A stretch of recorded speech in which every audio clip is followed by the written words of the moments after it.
Hey everybody, it's Haley of Cosplay here.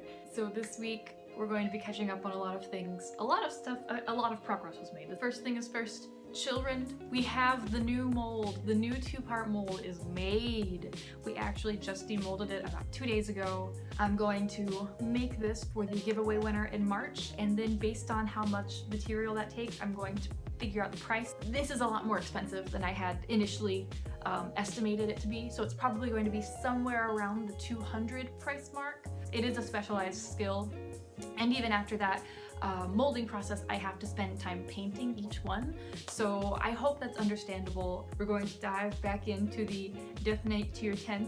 Today, actually, this morning, I finished gluing on all of the pieces for the hip. Woo! It looks really gross right now. As you can see, I filled in the seam with silicone. I think I prefer using the clear silicone simply because if it goes on white and then it dries white, I don't know if it's good to touch, but if it goes on white and then it dries clear,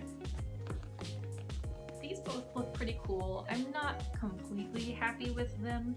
A couple of things when I glued them on went askew. I'm trying to figure out right now if I want to completely remake them or if it's a small enough detail that I'm okay with them being a little askew.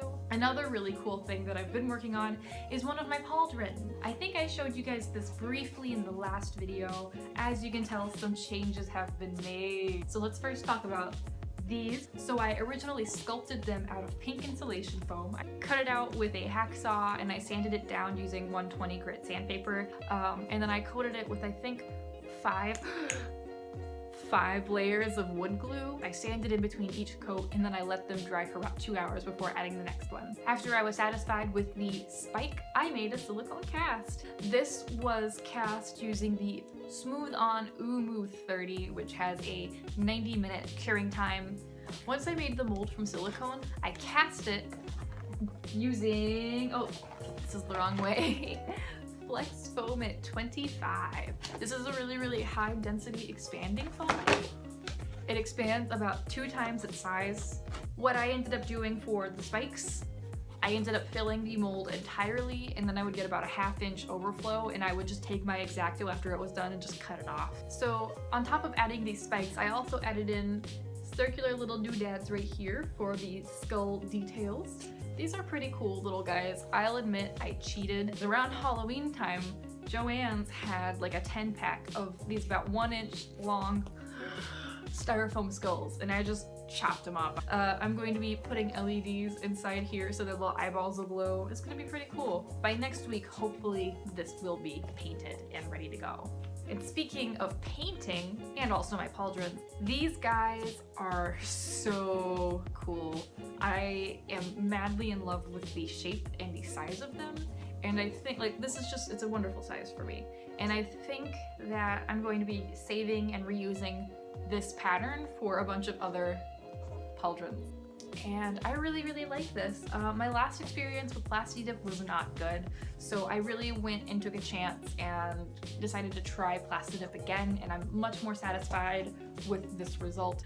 On top of the pauldrons, I also Plastidipped a couple of my chest pieces. These are the second layer. As you can see, I also added on some rivets, and these were actually googly eyes. You hear them googling? I'm making this sound a lot when I walk. The belt also features the same foam flex at 25 for the skull, and it's got a little bit of spike right there, little spikes.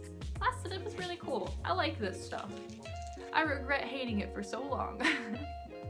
I'm trying to think what else. I tried to like run through everything really quick because there was a lot and I didn't want to spend too much time lingering on one specific thing and then get caught up and have to spend like 18,000 minutes talking about everything else. Yeah, I don't know if I mentioned this before. I've ultimately decided with the glass dagger, which is actually still here, that I'm going to be just completely remaking it. This will be scrapped, and I mean at this point it's just worth it to remake it. The glass daggers will probably come out at about February or March depending on how everything else goes with these glass swords. Fun fact for you, viewer, I just rambled for about 10 minutes about irrelevant things that nobody else but me would care to listen to. So on that note, I'm gonna go ahead and end this video. Follow me on Facebook, facebook.com/mothchildcc, or type mothchild cosplay and creations into that search bar. I am now on Instagram. My user handle changed. It is now mothchildcc, and I am also on that same handle at Twitter. So yeah, it's all universal now, mothchildcc. It's me. I will see you guys next week, and if not next week, I will see you at a convention.